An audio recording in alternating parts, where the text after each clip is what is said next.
You can't get enough of this stuff. It's day 14 of 31 Days of Horror, and we are watching the movie The Stuff. This 1985 film is a horror satire on how capitalism and media control what we consume. The Stuff is this white-looking yogurt substance that this old guy randomly finds in the ground and starts eating for whatever reason, which for whatever reason sparks them to create a dessert company surrounding the stuff. Well, this rubs the ice cream and cookie companies the wrong way because they're taking business away from them. So they hire Mo Rutherford, who is an ex-FBI agent, to go and spy on the Stuff's company to figure out how this stuff is made. We also have a family that we focus on in this movie that is obsessed with the stuff. Their son Jason sees it move in the fridge and he does not like it, he does not trust it, and he tries to get his family not to eat it. Also, the family's acting in this is pretty bad. When we meet Mo for the first time, there's this really funny scene where he's meeting all the CEOs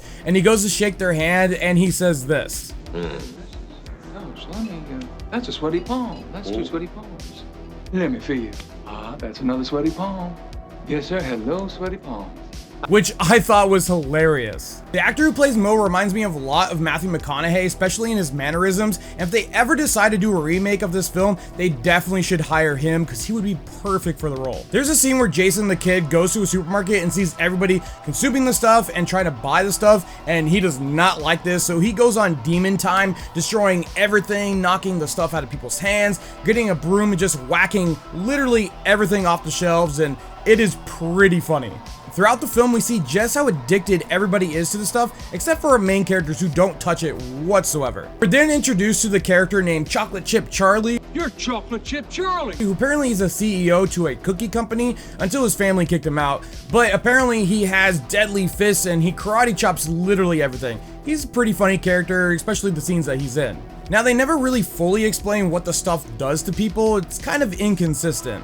One minute they get attacked by a bunch of crazy people and they punch them, and apparently they're like human husks that have like the stuff in them. Other times the stuff comes out of their mouth like a parasite, or like the movie from The Thing, or sometimes the stuff just possesses like random objects like a bed. It also never really goes into the detail how much stuff you have to eat before it consumes you, takes your brain over, and or kills you. I also thought this movie was going to be a lot more body horror than it was, based off the clip that I saw on the internet that made me want to watch the movie, and also the cover of the movie. You think there's going to be a lot more stuff dealing with people and disgustingness, but it really isn't that much. It really lacks a lot of it, and there's only really one brutal scene, which is at the very end, and it looks pretty cheesy. We also get weird editing and time jumps throughout the movie. Like, for example, when Mo meets Nicole, he asks her out on a date or like a dinner date, and then next time we see them together, it's almost like as if they're dating. He calls her honey, and like throughout the rest of the film, they're like all like lovey-dovey with each other. The movie's also pretty short, with only being an hour and 20 minutes long. This movie does have some fun and cheesy effects in it though. I do think this movie would be a lot better with a modern remake that is a lot darker and more violent, with a lot more body horror and really playing on that action sci-fi that this movie could bring.